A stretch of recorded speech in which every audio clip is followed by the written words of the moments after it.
Hai kita semua, kali ni saya share resepi kek lapis cranberry.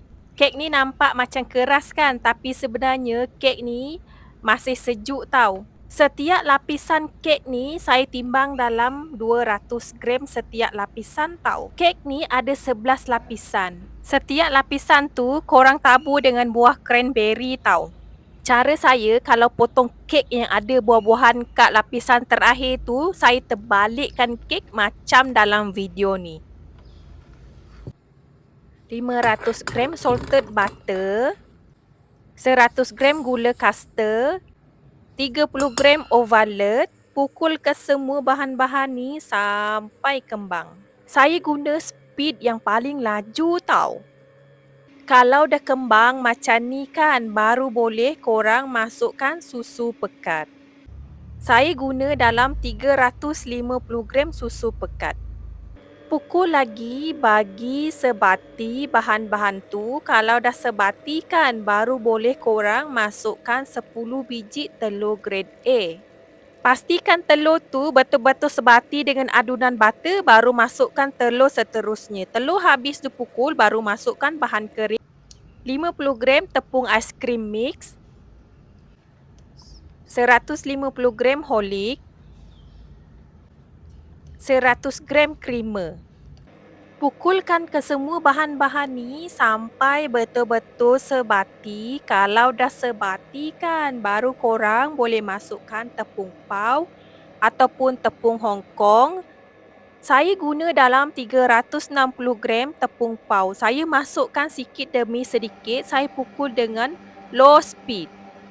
Tepung ni habis dipukul, baru saya masukkan 100 gram dairy whipping cream dan sedikit pewarna kuning telur. Pukul ke semua bahan-bahan ni bagi betul-betul sebati. Kalau dah betul-betul sebati kan, korang bolehlah timbang ke semua adunan ni dan bahagi kepada 11 lapisan. Nampak adunan kek lapis saya ni betul-betul gebu kan? Kalau semua adunan korang macam ni kan, kek lapis korang akan naik tinggi dan gebu cantik tau. Saya guna 400 gram buah cranberry untuk diletak di setiap lapisan kek ni. Saya menggunakan loyang 8x8x4. Bawah loyang tu saya sapu dengan margarin untuk lekatkan kertas baking.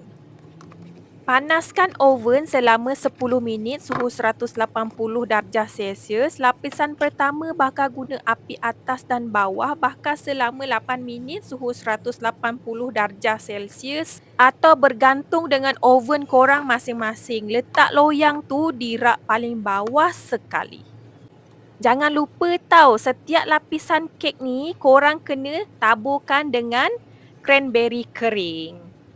Lapisan kedua dan sampai lapisan terakhir korang bakar guna api atas sahaja. Bakar selama 8 minit suhu 150 darjah Celsius ataupun bergantung dengan oven korang masing-masing. Letak loyang di rak paling bawah sekali.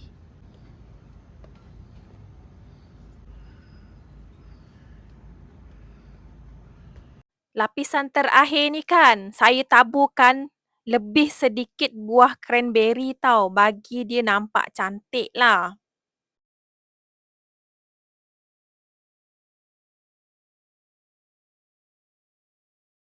Lapisan terakhir ni masak kan, keluar je daripada oven, korang terus sisip keliling loyang. Kemudian rehatkan kek selama 25 minit.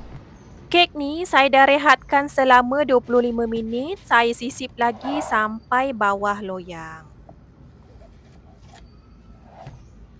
Kemudian terus keluarkan kek daripada loyang. Jangan bagi kek tu sejuk dalam loyang tau. Nanti kek korang mendap dan mengecut.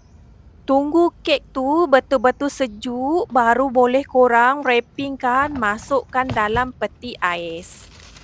Setiap lapisan kek ni masak dengan sempurna. Tengok korang, keliling kek ni pun nampak kering tau.